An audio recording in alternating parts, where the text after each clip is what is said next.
Yeah, and there is probably three phases to this. There's the reality of what we do today in terms of AI. So we have been doing machine learning, right? We've been learning through TR-181 data that's spit out of the gateway and the set-top. What are people watching? How good is the Wi-Fi? And using that, then we can figure out how to take remedial action, like you band steer for Wi-Fi to a better frequency. So that's been out for quite a while, and that's today. Now, what's happened is generative AI has come in, and now we have the ability through generative AI LLMs to apply their ability to look at data and figure out what's going on. And that's going to hugely accelerate the ability for us to determine if Wi-Fi is good, excellent, bad. What's the next thing that the customer wants to do typically at 7 o'clock on a Wednesday night. So those things now come much easier with the use of large language models.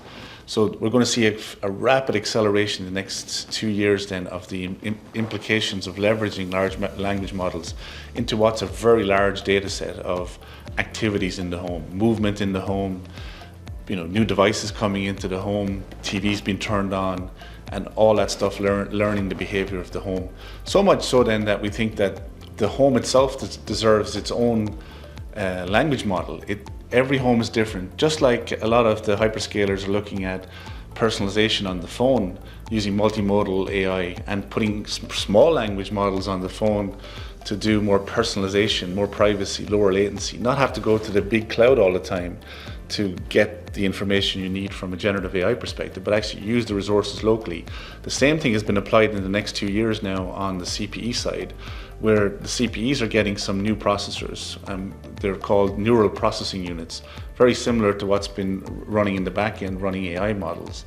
So these NPUs run locally in the gateway and the set-top box, and those can be used to apply AI models locally, things like facial detection, speech detection, pose detection, security detection, anomaly detection, to be able to use then inference and pattern matching. So for example, inferring that someone has moved, right? Inferring that the Wi-Fi is better or worse, using the fact that someone is, so when you're engaging with a smart assistant or an AI avatar that's a human generated image on the set-top screen, that you talk to the person by name because you know who they are. If they start to look away, if they start to look like they're about to talk, then the avatar stops talking like a normal person, and that's a much more natural engagement of voice. So we think all that's in the next 2 years, right? We have the NPUs, we have the development in progress now to start creating these more natural voice-driven, multimodal-driven things to leverage generative AI and build a home language model that really trains on the home, learns what's going on. It makes things easier for you to do all around the broadband connectivity, and particularly the use of the set-top as the owner of the largest screen in the home. The phone's never going away, right? The phone always is a companion of the TV. When you lean back, you still have your phone. So again, AI will determine where the best place to present information for you. If you're doing shoppable TV, which is a thing at the moment, for example, if you see something nice on the TV, rather than stop the TV engagement and you say, oh, that's a nice leather jacket on that guy, and then that immediately says, put in your cart for purchase later charge on your phone, right? That kind of stuff is what we can do in the next 2 years. Beyond 2 years, then there's a whole new world out there, right? We see the rise of generative AI now in things like robotics and even the use of humanoid robots, right? Where a lot of the industry has predicted that in 3 to 5 years, we'll certainly have humanoid robots in manufacturing environments, but potentially the first ones also in some homes, right? Helping with some of the more boring tasks that need to be done at affordable prices, certainly for the initial upper demographic, and that will translate over time. So again, if you think about the introduction of humanoid robots in the home, what do? Well, they have cameras, they have to hear, and so they have multimodal input and output, and so those have to be then also secured and protected, right? So again, the importance of security and privacy and protection in the whole use of AI, basically from your own kind of home characteristics all the way through to helping to ensure the safety, privacy and security of using humanoid robots, for example, in the home in 5+ years. That's on the next track of stuff. And that's why the service provider has a huge role to play, because the service provider can act as the oversight of the home for AI, with the devices like the broadband gateway in particular, being able to see every packet in and out, with the ability to run AI inference and pattern matching and understanding, as well as augmented with cloud resources. The service provider can provide a safe, secure and private AI home for the consumer for the next generation to 2 years, but equally beyond that to the 5+ years.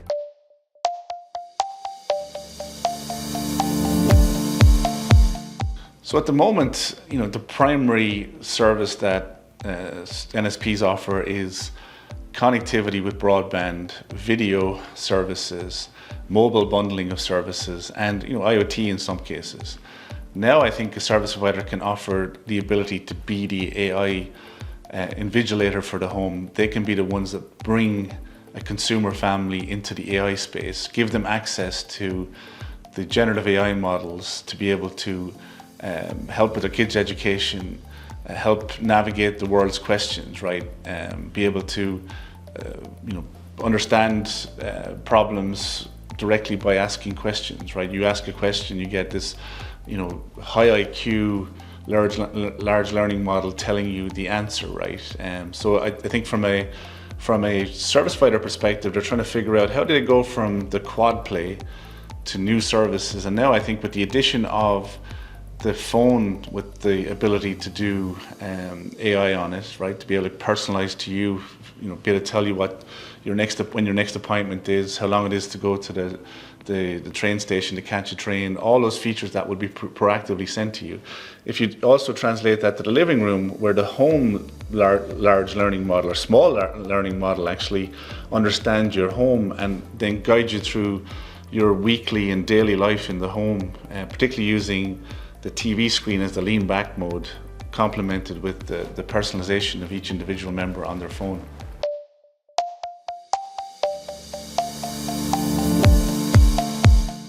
So AI is a really broad spectrum at the moment. From an operational level in all the NSPs, right? AI is going to be brought in to particularly reduce, improve automation, reduce costs across the workflow delivery of solutions to customers at the back end. So one of the most talked about areas, for example, is the replacement of, or the improvement of chatbot services with better AI-driven services, potentially even putting human created avatars that are lifelike, that can present themselves to you as talking to a human versus textual-based solutions. So that whole area of customer support, learning what's going on, producing analysis of what the remediation is going to be, and creating that remediation action is certainly something that the NSPs are trying to do, and we have tools in that area. Our Navigate IQ and Eco products help in that particular space. But then when you roll it forward to the home, then how does the home itself and how the products that they offer, what's the new service that's going to be offered? And so I think from a cost perspective, the idea will be to add extra AI services, right, based on being able to promote a service provider AI-driven home, right? The concept of being able to provide privacy and security, be able to let the subscriber know what exactly is going on in terms of AI services in the home. As I mentioned before, with cameras and microphones being an integral part of AI services, again, being able to show the consumer that those are private and secure. Every flow from the home is identified as part of the overall experience. The app that you get can tell you if things are not acting the way they should be. That's going to be a really important part of it. Other options for the service provider then too is to take the large language models to smaller language models. So the home itself can have a home language model, where that home language model is trained on the specific home. Every one of our homes is different. There's different numbers of people. They do different things every day. There's no point in having access to the world's large language model when your unique elements of the home are what you do 98% of the time. So we see an opportunity for service providers to be able to provide a home learning language model that will personalize to the home and provide a safe, secure and private way that you can interact with AI and improve the overall experience as you go about your daily digital life.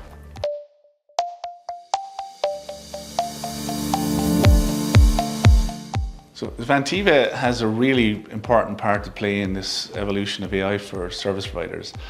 We provide the world's gateways, broadband devices, meshing solutions, and set-top boxes in the home. We provide the connectivity in the home that these AI solutions will ride over. Within each one of our devices, there are emerging new abilities to be able to participate in the AI space. The silicon providers we worked with are adding what's called an NPU, or neural processing unit, to both the gateway and the set-top box. And that allows us to run local AI models to improve the efficiencies of power and latency, and improve latency. So rather than go and run the model in the cloud, where that costs cloud resources, you can run it locally in the gateway. It's going to be faster, it's going to be more secure and more private. So that new NPU coupled with the CPUs and GPUs gives Vantiva a really good platform to offer the ability to run AI models locally. So for example, if you want to look at a model that's figuring out how secure your home is, determining any anomaly detection, that can be run locally in an NPU and CPU, but coupled together to be able to provide the best possible way to determine if there's any anomalous detection in the home via AI. On the set-top, particularly with a rich environment of camera and microphone, we can do things like figure out who's speaking to make that experience of engaging with the entertainment system then more focused on who's in front of the TV. We can figure out who's there in terms of facial recognition with the camera. We can also do things now like based on your pose. When you interact with an AI assistant, for example, that potentially might be even a full video generated AI avatar. When you interact with them, you interact like a normal human, where if your tone changes, or your gesture changes, or your lips begin to move, that will interrupt the avatar reply, which gives you that much better interaction in natural language with being able to talk to the television, essentially, right, where all this stuff is taking place. So based on the ability to do all that AI locally, to infer that somebody now wants to talk and stop the avatar talking back to you, we think that's going to improve the overall experience of how to engage with multimodal AI to the point where it will really make it usable, and the amount of engagement that will be done with natural language and with far field voice will increase tremendously.